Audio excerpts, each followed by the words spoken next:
many years ago, I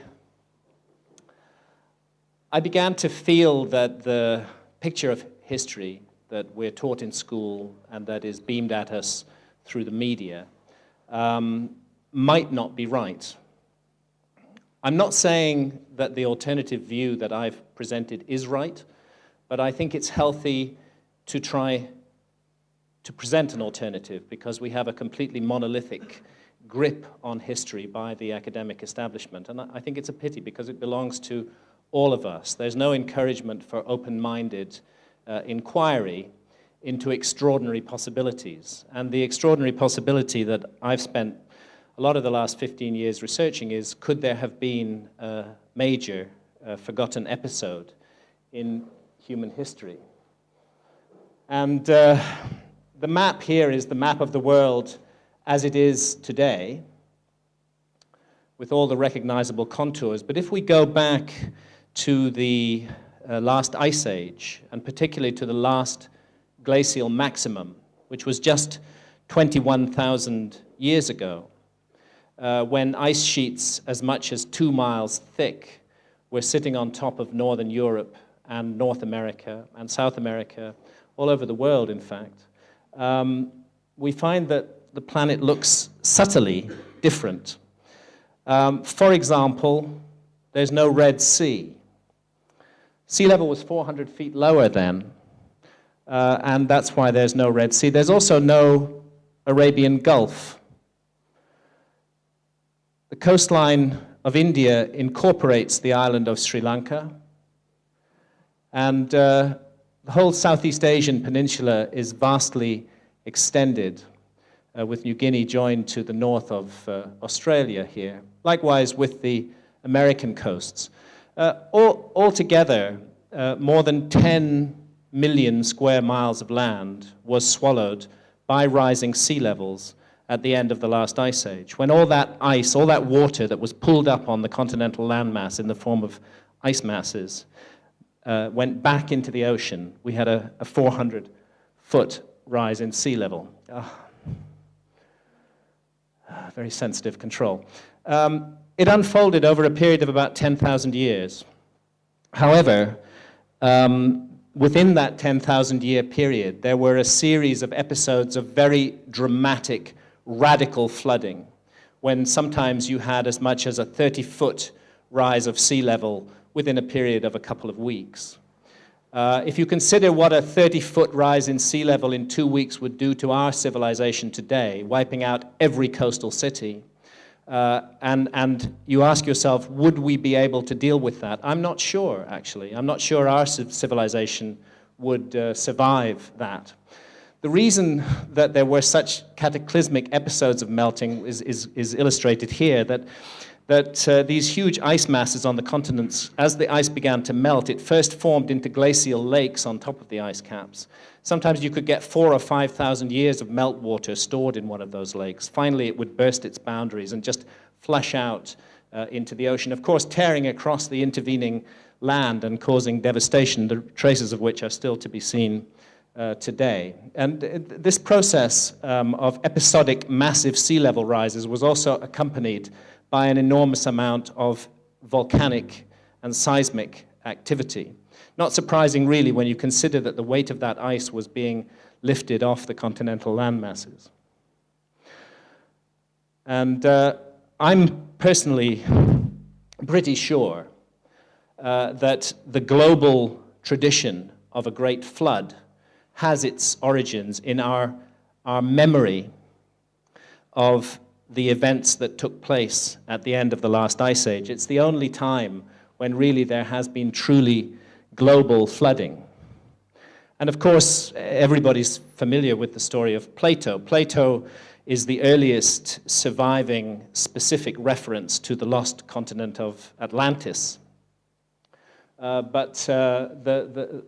Plato, by the way, claimed to have got the story from Solon, who in turn had got it from Egyptian priests, reading from hieroglyphs carved into the walls of their temples, recording a history going back to 9,000 years before the time of Solon. That's 9,600 BC, or 11.5 thousand years ago. And that is a period which is absolutely at the peak of the meltdown of the Ice Age. So if Plato just made this up, as everybody says, then it's amazing that he chose a date that coincides exactly with the meltdown of the Ice Age.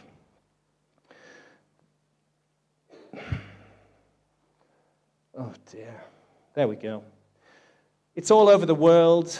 In India, there's a powerful flood tradition, the story of Manu and Vishnu. In southern India, there's a whole separate story which relates that southern India once extended further to the east and to the south, and that a great civilization lived there and was wiped out by a flood. And again, in those traditions which are called the Sangam traditions of southern India, you find that the date that they give us coincides with about 11,500 or 12,000 years ago in our calendar, a date that coincides with the massive flooding at the end of the Ice Age. In Greece also, the same story occurs. And forgive me, I've just finished writing a new book. I'm absolutely wiped out. It's the first novel that I've written. Everything else has been non-fiction, although my critics might not agree. And I'm just completely exhausted, and I'm at the point of becoming very cranky about these technical problems, but I'll do my best. We skipped over some other slide. The Maya have it as well. The end of the last world age was brought about by a gigantic flood, the destruction of, very reminiscent of the story of Atlantis. Let's change the slide.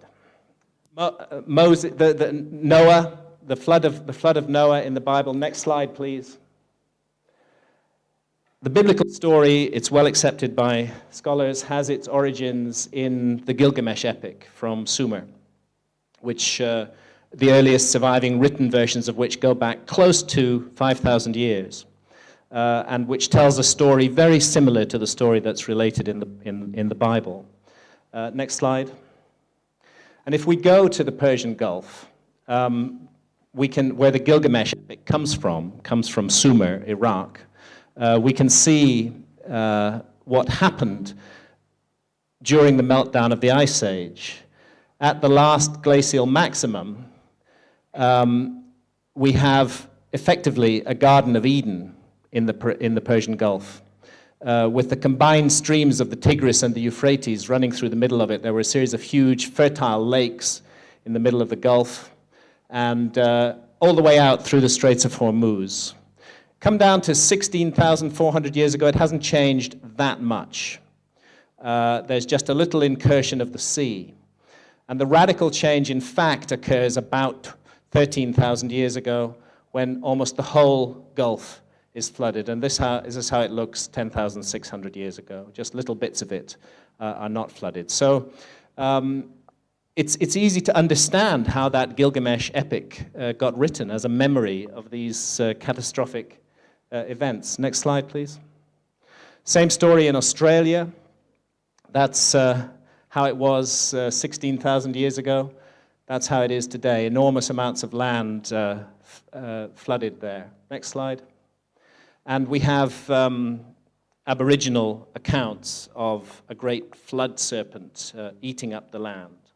And my suggestion is that all of these are memories preserved in folklore, passed down from generation to generation, of this extraordinary event that shook the world at the end of the last Ice Age. Next slide.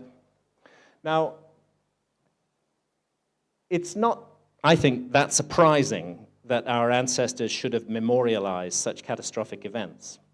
But the view of mainstream history is that we only had Stone Age hunter-gatherers at that time to remember these events. And therefore it's odd and curious that in ancient maps appears to be memorialized a higher level of knowledge than we would attribute to hunter-gatherers, much higher, a level of knowledge that accords with our notions of civilization. Next slide, please. If you look at maps from the 7th century through until quite late in the 13th century, they're quite pretty to look at, but you definitely wouldn't want to try to find your direction by these maps. They're really hopeless from that point of view. Actually, what we have... No, let's not change slides. What we have here, they're called TO maps because the shape is a bit like a T and an O.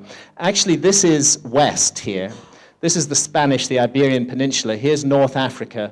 This is the Mediterranean Sea. Jerusalem is in the center of the world on the top of the map, top end of the map there.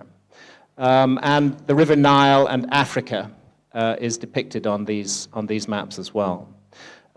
Pretty but useless. Next slide.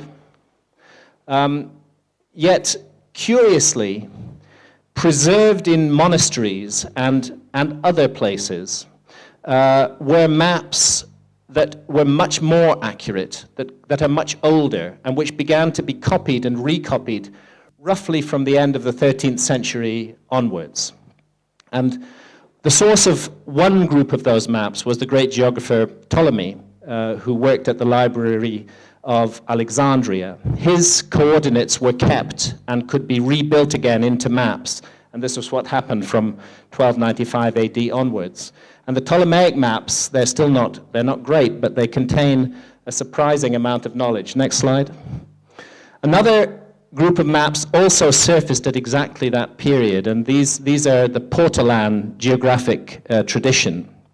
And the suggestion is that they go back to a predecessor of Ptolemy, Marinus of Tyre, that some of them were rescued from the Library of Alexandria when it was burnt, taken to Constantinople, and that the Crusaders, when they sacked Constantinople, recovered some of these maps and used them to redraw new maps. And this is why the level of knowledge of cartography, particularly latitude and longitude, in the Portolan maps is really quite stunningly good. Next slide.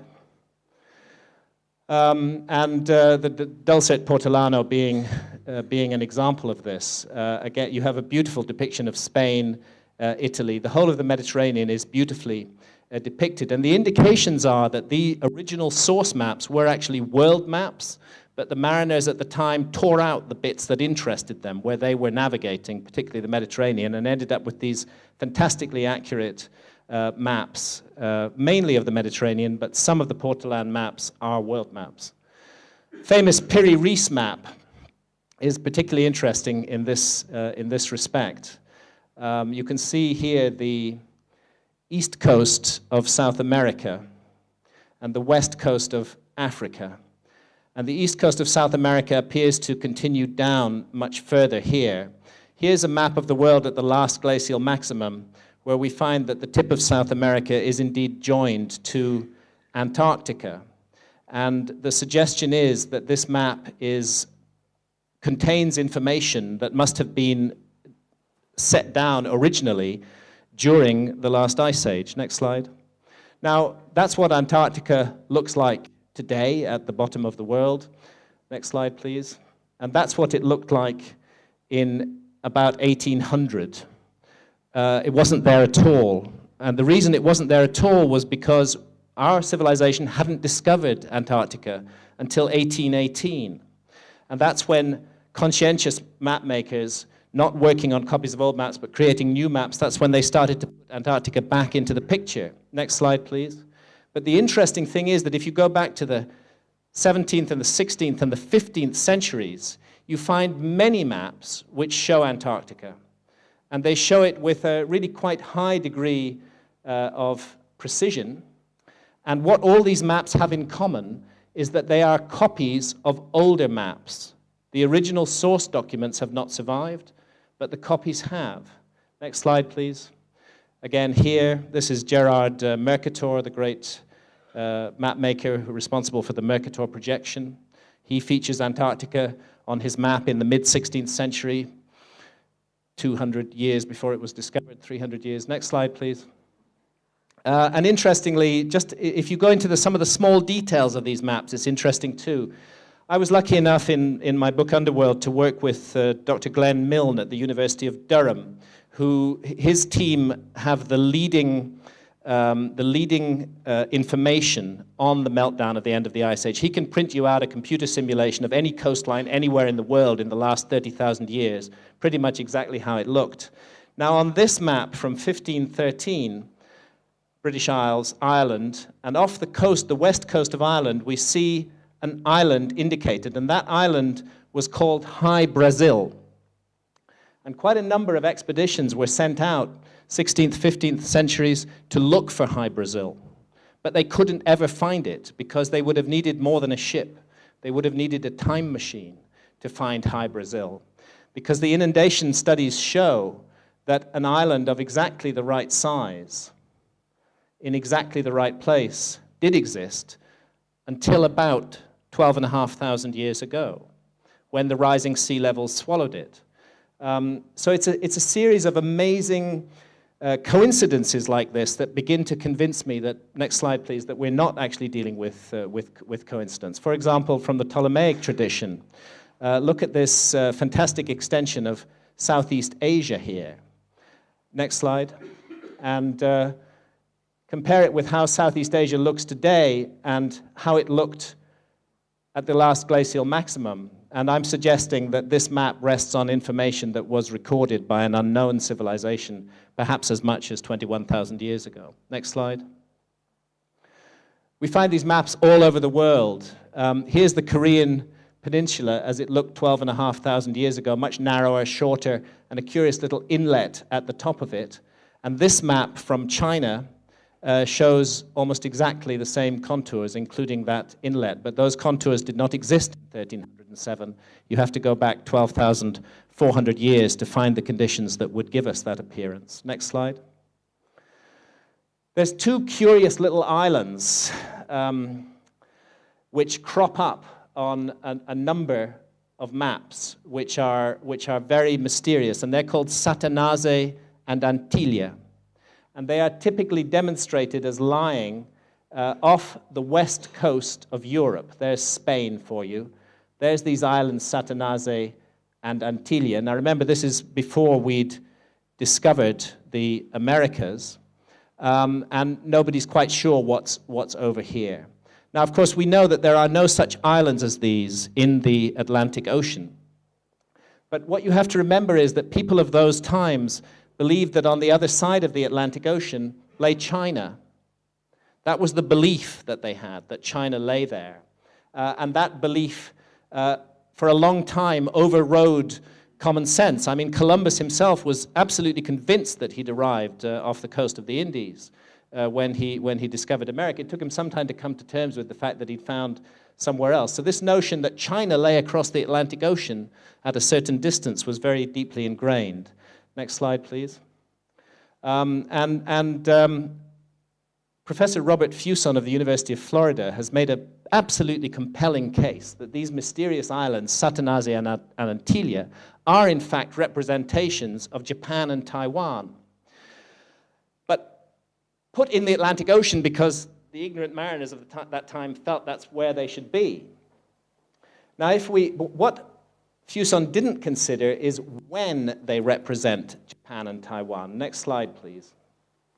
If we take the case of Taiwan, here it is today, separated from the mainland. But if you go back to 14,500 years ago, Taiwan is joined to the mainland, as indeed the government of China would like it to be today. And you see the process of separation beginning about 13,500 years ago. And by 12,400 years ago, it looks like this with a large island over here. Next slide, please. Now, there's Antillia on the Pisagano chart. There's Taiwan 12,500 years ago, and there's an overlay of the two. And I think particularly interesting is this large island shown here and here on the Pisagano chart. And the suggestion that Taiwan 12,500 years ago may have been what was mapped in that map. Next slide, please. Likewise with Japan. There's Japan as we see it today. Hokkaido, Honshu, Shikoku, and Kyushu, the four main islands. When we go back to the last ice age, 12,500 years ago, Hokkaido was a separate island. but Honshu, Shikoku, and Kyushu were all joined together into one landmass. And if you look at this inlet here on this chart from 1424 and compare it with that inlet there, likewise this inlet here with that one, I think it's a pretty good argument that this is a map of Japan during the last ice age. Next slide, please.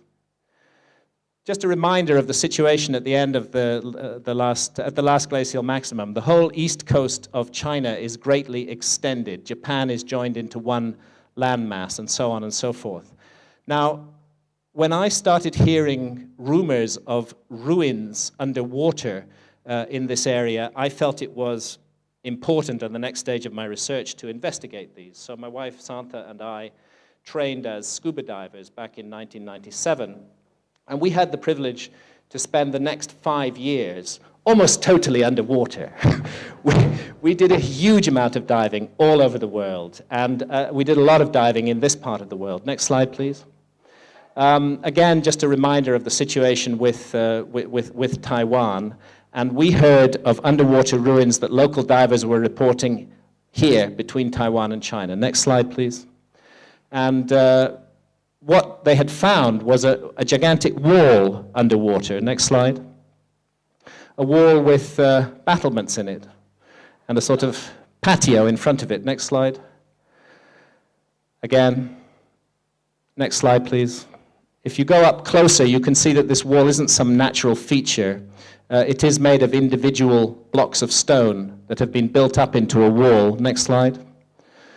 And carefully fitted together. Whatever this is, it's a man-made feature, and it certainly couldn't have been built underwater, which means it must have been built when this land was above water, and that's more than 12,000 years ago. Next slide. A bit further north from Taiwan and east, we come to Yonaguni, which is the most southwestern of all the Japanese islands. Santha and I have done hundreds of dives here along this bit of coast, and I'm just going to take you for a swim underwater along this bit of coastline. Next slide, please. Starting at the west side, you have this curious parallel wall with a track winding up between them. Next slide. Just another view of it there.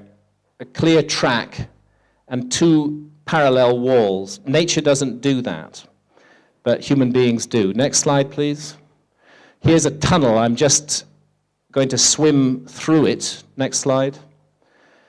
It's quite a narrow tunnel between these huge blocks. Next slide, please.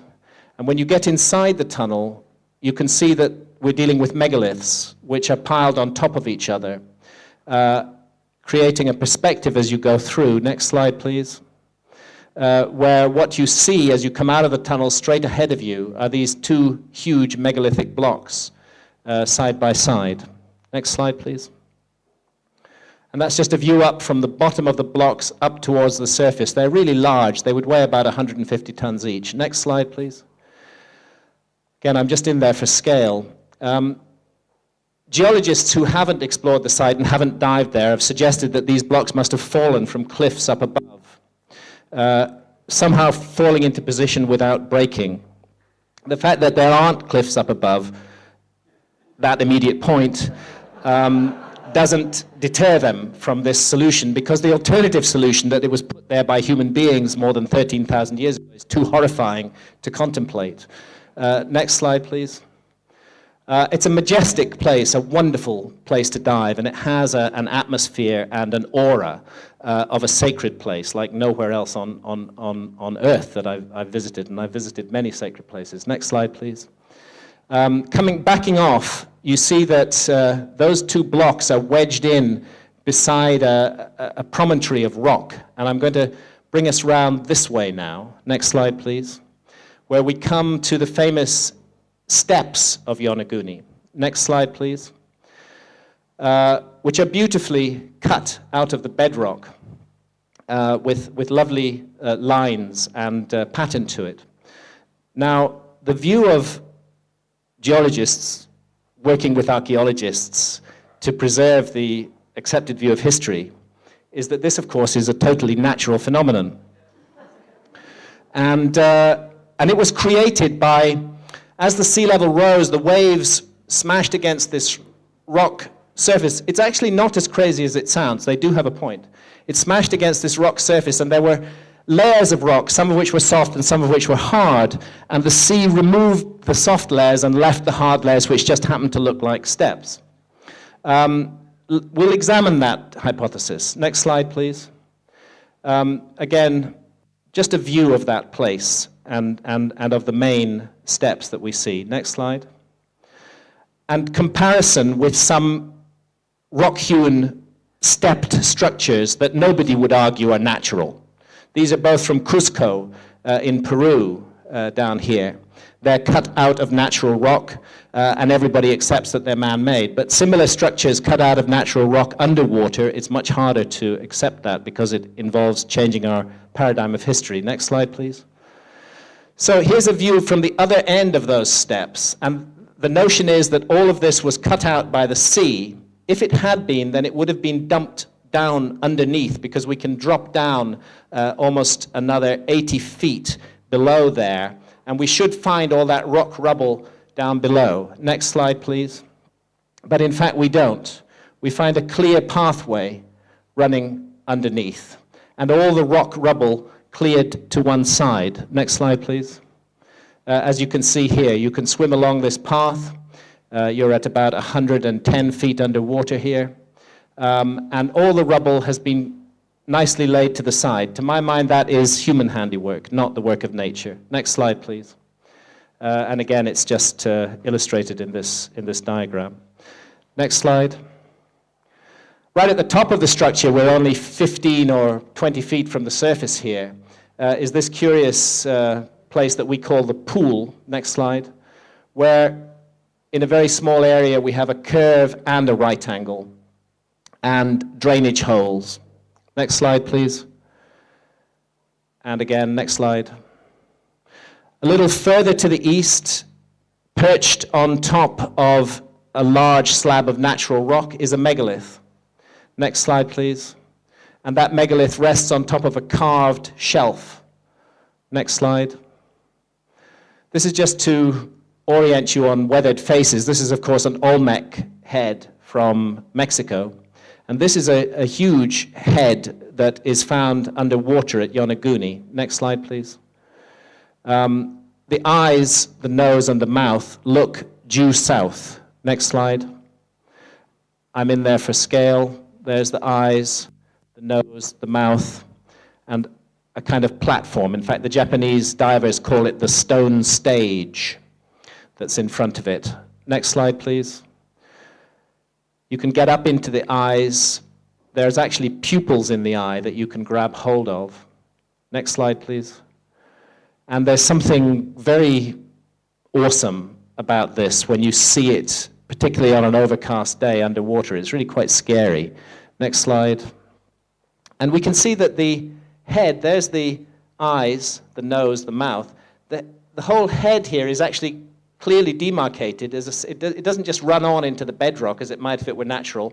There's a clear passageway cut behind it, and also the traces, just the traces of a headdress up here. Very curious. Next slide, please. And as we pull back from the view, again, next slide, please, we find that it's set in a kind of ceremonial landscape. And again, with straight pathways, and again, there are drainage channels down the side here. Next slide, please. There are many megalithic monuments in Japan, some of which we have absolutely no knowledge where they come from or what they're about. There are some from the imperial period, which are megaliths, and which are historically recorded, but some like this, near Asuka in central Japan, it's called Masadano Iwafune, the upside-down boat stone. Nobody knows who put it there or how long it's been there. It could have been there for thousands and thousands of years. And I suggest that it probably was there for thousands of years, that it's the remnants of a very ancient megalithic culture which also made its mark on lands that were later flooded by the sea. Next slide, please. And if we look at how that particular megalith was cut, we can see that the builders made these sort of H-shaped incisions in it, And had they finished their work, they would have polished it into a smooth surface, removing these prouder areas. And next slide, please. Interestingly enough, exactly the same technique of cutting stone is found underwater at Yonaguni, in a place that we know for sure has been underwater for close to 13,000 years. A bit further north now, going up to Okinawa. Next slide, please. And just to the west of Okinawa, we have this amazing stone circle underwater at a depth of 110 feet. The stone circle is not built, it's hewn out of solid bedrock. And I did take a very skeptical German geologist there who actually did know how to dive, and he and I went diving there, and he admitted afterwards that he couldn't think of any natural process that could have created this stone circle. He wasn't prepared to go on the record and say that human beings did it, but he did go on the record and say there's no natural process that could do this. Next slide, please. So again, just for perspective, there's the central stone in the circle with the surrounding megaliths on the outside. Next slide. I like the way the inner curve of this outer megalith matches the outer curve of the inner one all the way around. It's a kind of spiral. Next slide, please. And again, next slide. I'm just trying to give a sense of the scale and the nature of the site here. Next slide. I think we're going to go to India now. And remember that the island of Sri Lanka was joined to the mainland of India. Next slide, please. My wife Santha speaks Tamil as her first language, and this helped us to get to know the fishermen down there and get their trust. And they talked to us. The first time we went there together was in 1992. We built up a relationship with the local fishermen, and they started talking to us about ruins underwater. And what they said was very compelling. They talked about, they regarded the ruins as a tremendous nuisance because they were constantly catching their nets on them, and people would have to dive down and free the nets, and people were killed doing this, and they wanted something done about it. And we said, have you told anybody about these ruins? And they said, we tell everybody, but nobody believes us. And indeed, this was the case. It was the view of the archaeological establishment in India that, of course, there couldn't be underwater ruins there. But eventually, 10 years later, in 2002, we managed to put together an expedition jointly with the Scientific Exploration Society. We got the Indian government to give us the permission, send along some archaeologists with us. Next slide, please. And we went diving. As you can see, it was a very high-tech diving expedition. And we went out where the fishermen took us. The ruins start right close to shore, where the water is only 4 or 5 meters deep, and they go all the way out for 5 or 6 kilometers, where the water reaches 30 meters, more than 100 feet in depth, close to 100 feet. Next slide, please. And immediately we found ourselves on top of obvious man-made ruins. Next slide. That's the top of a wall buried in sand. Next slide. Another wall with a standout feature on the top. Yes, please. Next slide. I've got my diving knife in the gap between 2 of the blocks there. Next slide, please. And there's no dispute at all that it's man-made, nor was there any dispute from the archaeologists who were with us at the time. Next slide, please. And again, next slide. Kind of curved wall here. However, there was a political problem. We were a foreign group, and we had made a major discovery in Indian waters. The result of this from 2002 until the Boxing Day tsunami was that no information was released on this subject by the Indian government, and no further research was allowed on the site. It was embarrassing. It needed to be found by Indian officials, not by foreigners. When the Boxing Day tsunami occurred, the whole bay in front of Mahabalipuram was emptied out for about half an hour. Everybody saw the ruins. Now they admit they're there. And they have started to do some research. But the research so far is only being done in the intertidal zone, down to about 5 meters depth. And the really interesting, juicy stuff is out in deeper water. Next slide, please. Up here, off the Gulf of Cambay, there's been some interesting discoveries with side-scan sonar. Next slide. I can't show you diving images here, but this is what the sonar shows on the bottom of the sea at a depth of about 40 meters. And local not archaeologists, but people from the National Institute of Ocean Technology in India, have annoyed the archaeological establishment by suggesting that we're looking at ruins here. Next slide, please. However, the side scan images are extremely compelling of these indeed being ruins. Next slide. And again, please. And what they've plotted appear to be two cities alongside two ancient riverbeds underwater. All that remains now is for the diving to be done. It is a difficult challenge to dive there. There's a very severe tidal flow and the Gulf is extremely polluted, but it would be possible. Next slide. Off the coast of America, if we go back to the Piri Reis map, you can see in the center of this curious non-existent island, at least non-existent today, that there seemed to be a pattern. Do you see that pattern there? Right in the middle of it. I think it's the Bimini Road that is being shown on this map. And that's another curious underwater structure which archaeologists would prefer to be natural, but which there is very compelling argument is not natural but man-made. Next slide, please. What about above water? There's lots of stuff above water that may have been wrongly allocated to the historical period. Next slide. Let's go to Giza in Egypt. But just a point here that this Piri Reis map is actually set on a very modern type of projection based on Cairo, based on Giza actually. So let's go to Giza. And we see the Great Sphinx. The question is, yes, it faces east, but how long has it been facing east? Next slide. From the air, and I'd like to say all the photographs here have been taken by my wife Santha, this one from a military helicopter. From the air, you get a sense that this is truly a megalithic site and that it's very, very, very old. And what you see in front of the Sphinx are these two large temples. Next slide, please. The Sphinx was created by cutting out its core body from the surrounding bedrock and creating this ditch around the Sphinx. And then all the rock that was removed from here was moved forward and raised up into these two huge temples, where many of the blocks weigh well in excess of 100 tons. And I won't go into it in any depth here, the water weathering argument of John Anthony West and Professor Robert Schoch. I'm sure you're all familiar with it. But the evidence of geology is that the Sphinx and its trench were subjected to thousands of years of very heavy rainfall. And the problem this creates for history is that such rainfall never occurred in Egypt from the time of the pharaohs onwards. It was all much older than that, during the Neolithic subpluvial.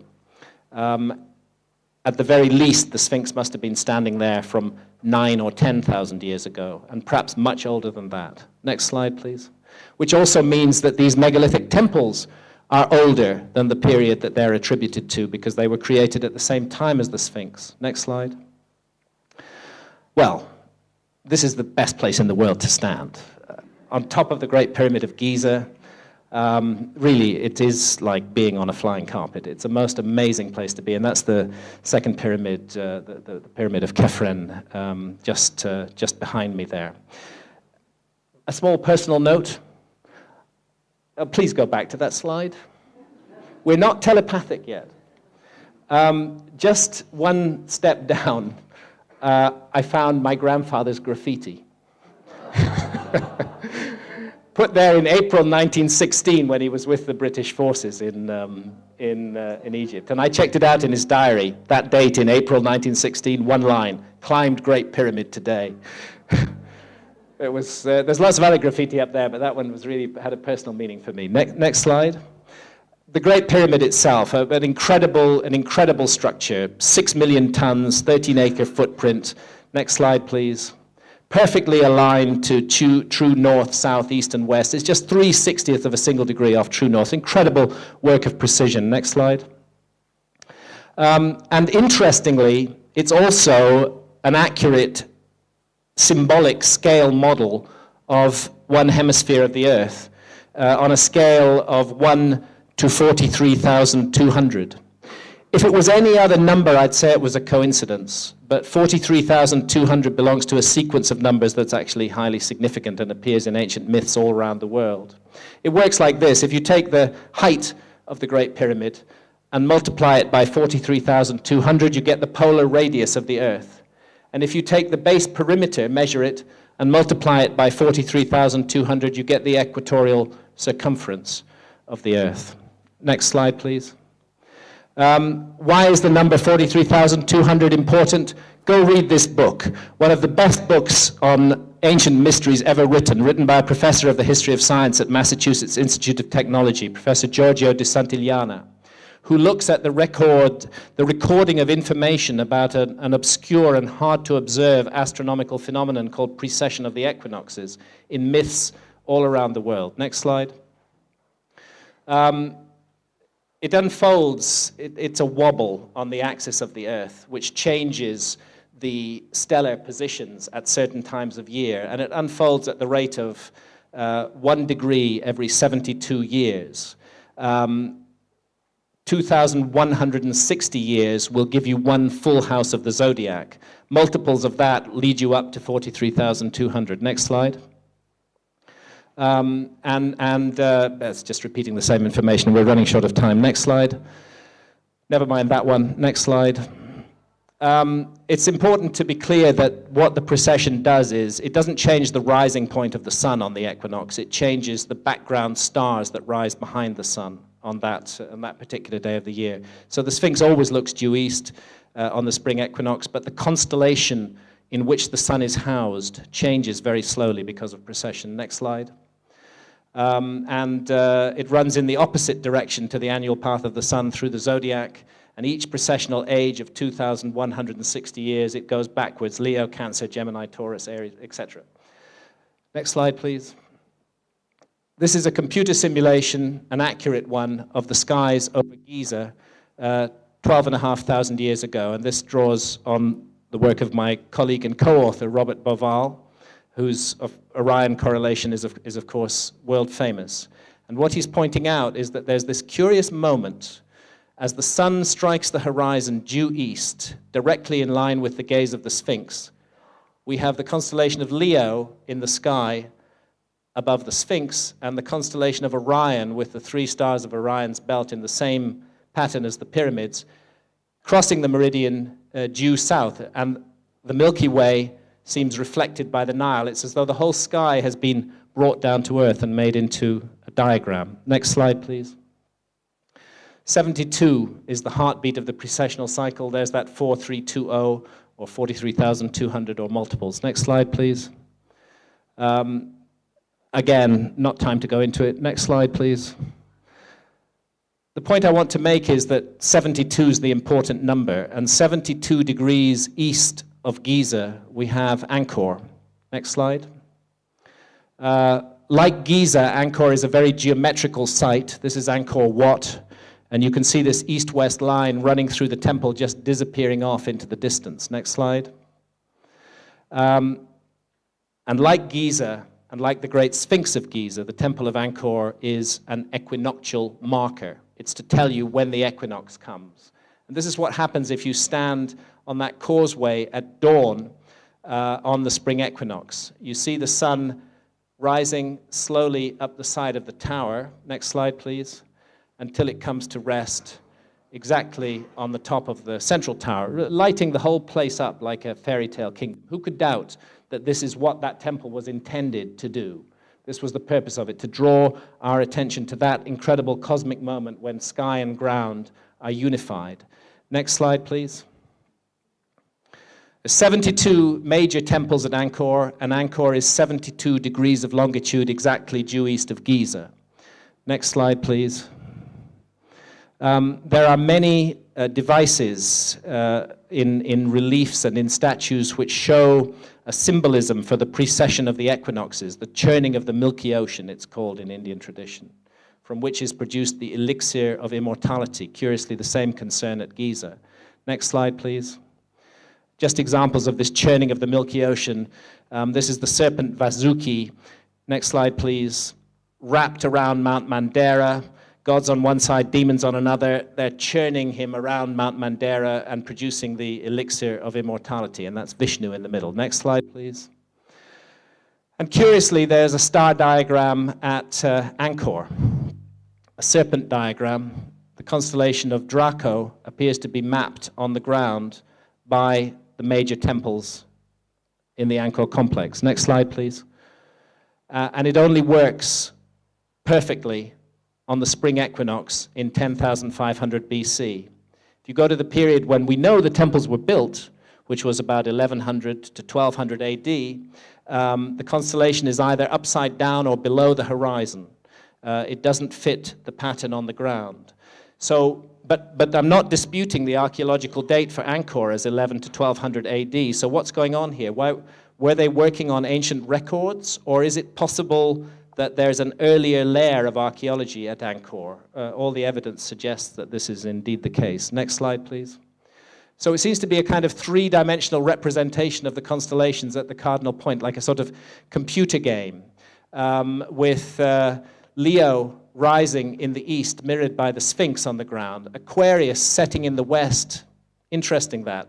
What's that mirrored by? Orion crossing the meridian in the south at its lowest point. Orion goes up and down like the end of a seesaw in the pattern of the pyramids. Two of the shafts in the Great Pyramid point to stars in the northern sky that are mapped on the ground by temples at Angkor. Seems to be a pattern emerging here. Next slide, please.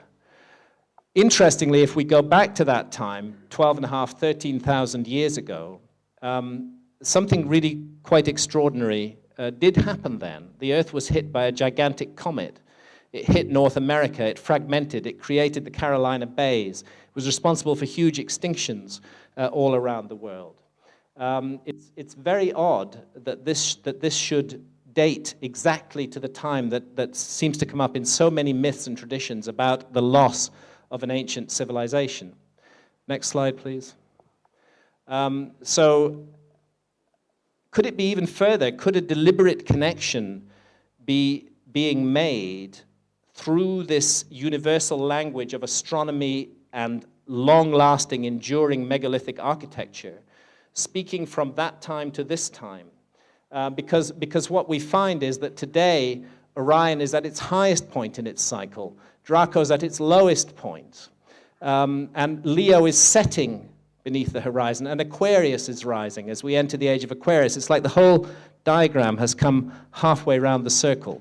Next slide, please. That time, a time of cataclysm, 12,500 years ago, is there a message here to our time?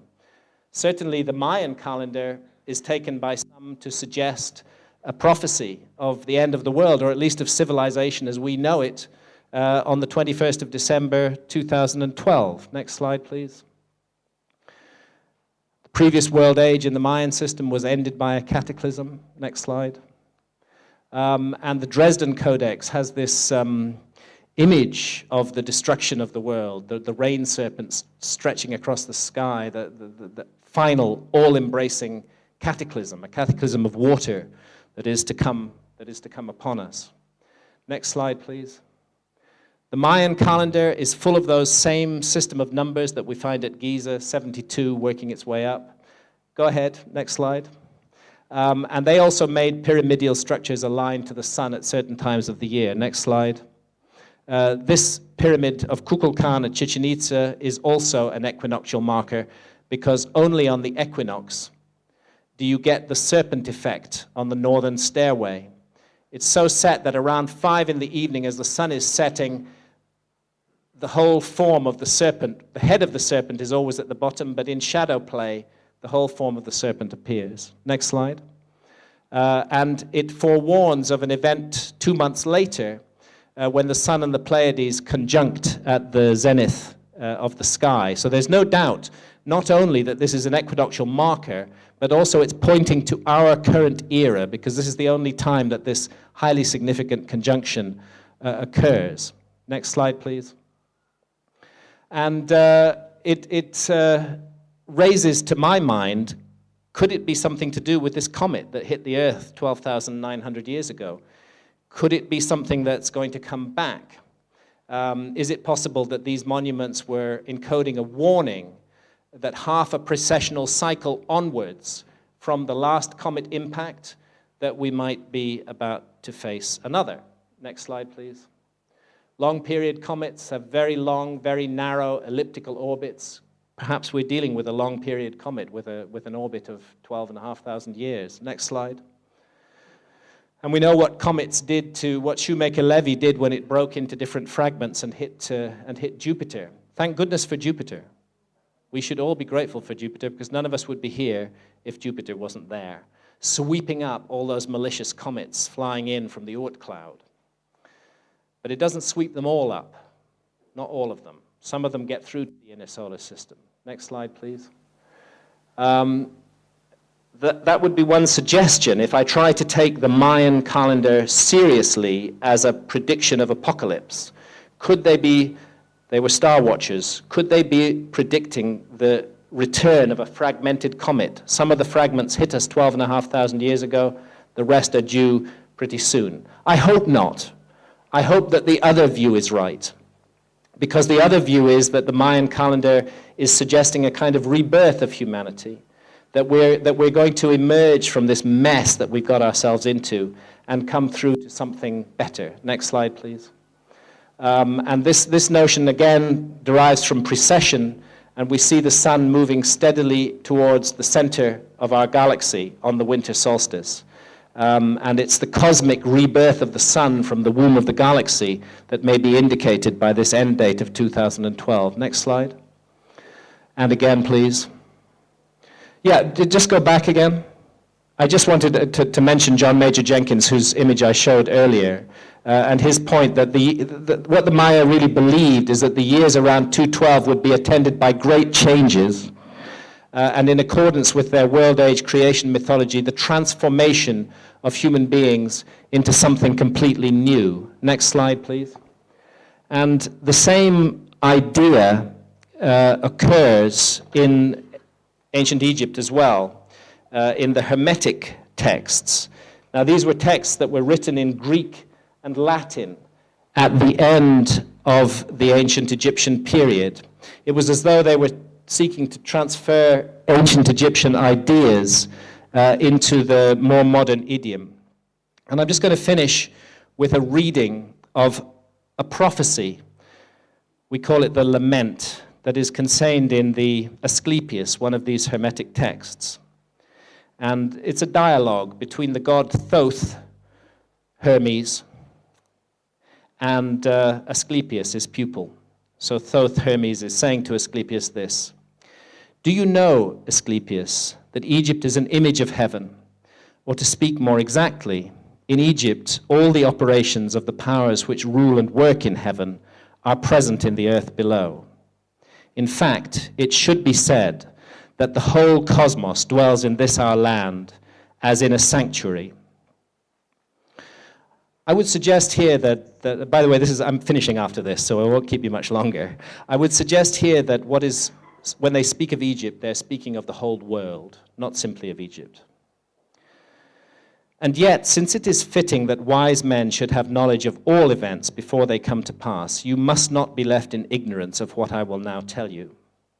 There will come a time when it will have been in vain that Egyptians have honored the Godhead with heartfelt piety and service, and all our holy worship will be fruitless and ineffectual. The gods will return from earth to heaven. Egypt will be forsaken, and the land which was once the home of religion will be left desolate, bereft of the presence of its deities. O Egypt, Egypt, of thy religion nothing will remain but an empty tale, which thine own children in time to come will not believe. Nothing will be left but graven words, and only the stones will tell of thy piety. And in that day men will be weary of life, and they will cease to think the universe worthy of reverent wonder and worship. That reminds me of the day we live in now, our time. They will no longer love this world around us, this incomparable work of God, this glorious structure which he has built, this sum of good made up of many diverse forms, this instrument whereby the will of God operates in that which he has made, ungrudgingly favoring man's welfare. This combination and accumulation of all the manifold things that call forth the veneration, praise, and love of the beholder. Darkness will be preferred to light, and death will be thought more profitable than life. No one will raise his eyes to heaven. The pious will be deemed insane, the impious wise, the madman will be thought a brave man, and the wicked will be esteemed as good. Sounds very like the 21st century to me. As for the soul and the belief that it is immortal by nature, or may hope to attain to immortality as I have taught you, all this they will mock and even persuade themselves that it is false. No word of reverence or piety, no utterance worthy of heaven will be heard or believed. And so the gods will depart from mankind, a grievous thing, and only evil angels will remain, who will mingle with men and drive the poor wretches into all manner of reckless crime, into wars and robberies and frauds, and all things hostile to the nature of the soul. Then will the earth tremble, and the sea bear no ships. Heaven will not support the stars in their orbits. All voices of the gods will be forced into silence. The fruits of the earth will rot. The soil will turn barren, and the very air will sicken with sullen stagnation. All things will be disordered and awry. All good will disappear. But when this has befallen, Asclepius, then God, the creator of all things, will look on that which has come to pass, and will stop the disorder by the counterforce of his will, which is the good. He will call back to the right path those who have gone astray. He will cleanse the world of evil, washing it away with floods, burning it out with the fiercest fire, and expelling it with war and pestilence. And thus he will bring back his world to its former aspect, so that the cosmos will once more be deemed worthy of worship and wondering reverence. And God, the maker and maintainer of the mighty fabric, will be adored by the men of that day with continuous songs of praise and blessing. Such is the new birth of the cosmos. It is a making again of all things good, a holy and awe-inspiring restoration of all nature, and it is wrought inside the process of time by the eternal will of the Creator. Thank you, ladies and gentlemen.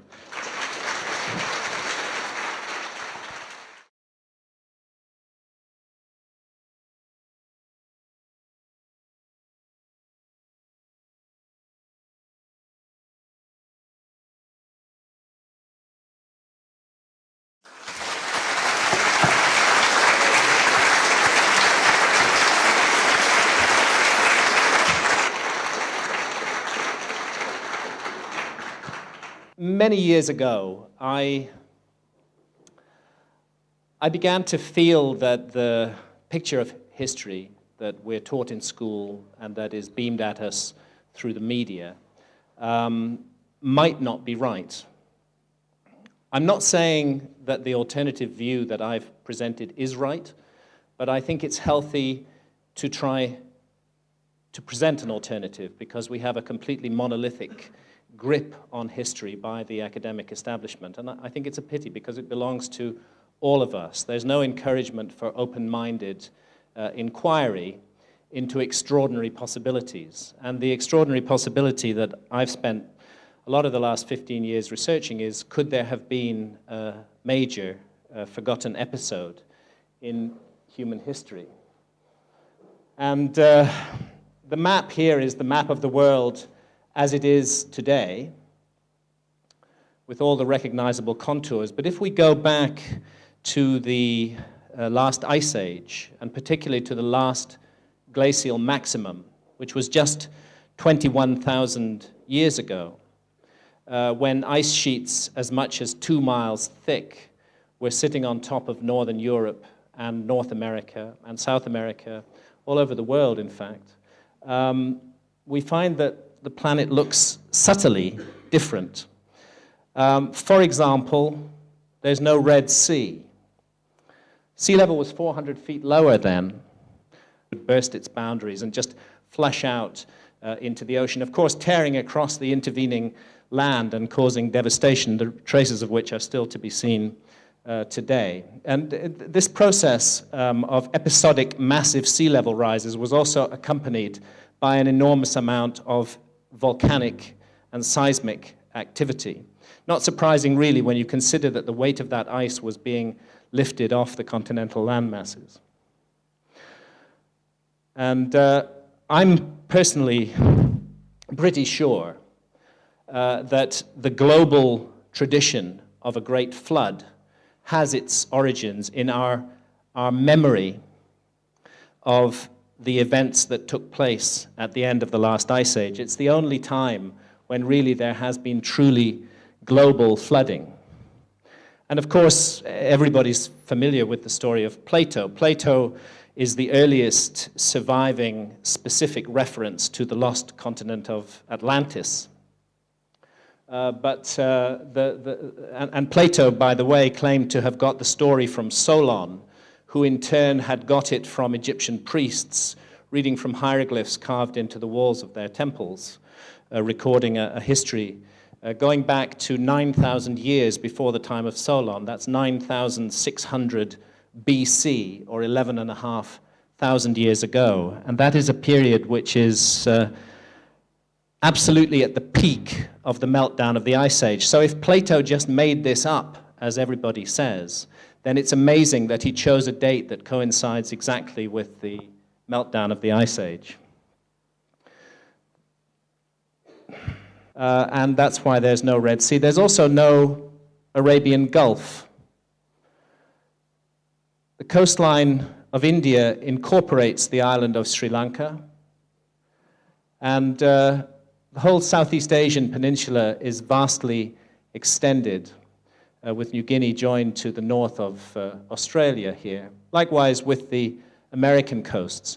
Altogether, more than 10 million square miles of land was swallowed by rising sea levels at the end of the last ice age. When all that ice, all that water that was pulled up on the continental landmass in the form of ice masses went back into the ocean, we had a 400-foot rise in sea level. Very sensitive control. It unfolded over a period of about 10,000 years. However, within that 10,000-year period, there were a series of episodes of very dramatic, radical flooding, when sometimes you had as much as a 30-foot rise of sea level within a period of a couple of weeks. If you consider what a 30-foot rise in sea level in 2 weeks would do to our civilization today, wiping out every coastal city, and you ask yourself, would we be able to deal with that? I'm not sure, actually. I'm not sure our civilization would survive that. The reason that there were such cataclysmic episodes of melting is illustrated here, that these huge ice masses on the continents, as the ice began to melt, it first formed into glacial lakes on top of the ice caps. Sometimes you could get 4,000 or 5,000 years of meltwater stored in one of those lakes. Finally, it would... Oh dear. There we go. It's all over the world. In India, there's a powerful flood tradition, the story of Manu and Vishnu. In southern India, there's a whole separate story which relates that southern India once extended further to the east and to the south, and that a great civilization lived there and was wiped out by a flood. And again, in those traditions which are called the Sangam traditions of southern India, you find that the date that they give us coincides with about 11,500 or 12,000 years ago in our calendar, a date that coincides with the massive flooding at the end of the Ice Age. In Greece also, the same story occurs. And forgive me, I've just finished writing a new book. I'm absolutely wiped out. It's the first novel that I've written. Everything else has been non-fiction, although my critics might not agree. And And I'm just completely exhausted, and I'm at the point of becoming very cranky about these technical problems, but I'll do my best. We skipped over some other slide. The Maya have it as well. The end of the last world age was brought about by a gigantic flood, the destruction of, very reminiscent of the story of Atlantis. Let's change the slide. Noah, the flood of Noah in the Bible. Next slide, please. The biblical story, it's well accepted by scholars, has its origins in the Gilgamesh epic from Sumer, which the earliest surviving written versions of which go back close to 5,000 years, and which tells a story very similar to the story that's related in the Bible. Next slide. And if we go to the Persian Gulf, where the Gilgamesh epic comes from Sumer, Iraq, we can see what happened during the meltdown of the Ice Age. At the last glacial maximum, we have effectively a Garden of Eden in the Persian Gulf. With the combined streams of the Tigris and the Euphrates running through the middle of it, there were a series of huge fertile lakes in the middle of the Gulf, and all the way out through the Straits of Hormuz. Come down to 16,400 years ago, it hasn't changed that much. There's just a little incursion of the sea. And the radical change, in fact, occurs about 13,000 years ago when almost the whole Gulf is flooded. And this is how it looks 10,600 years ago. Just little bits of it are not flooded. So it's easy to understand how that Gilgamesh epic got written as a memory of these catastrophic events. Next slide, please. Same story in Australia. That's how it was 16,000 years ago. That's how it is today. Enormous amounts of land flooded there. Next slide. And we have Aboriginal accounts of a great flood serpent eating up the land.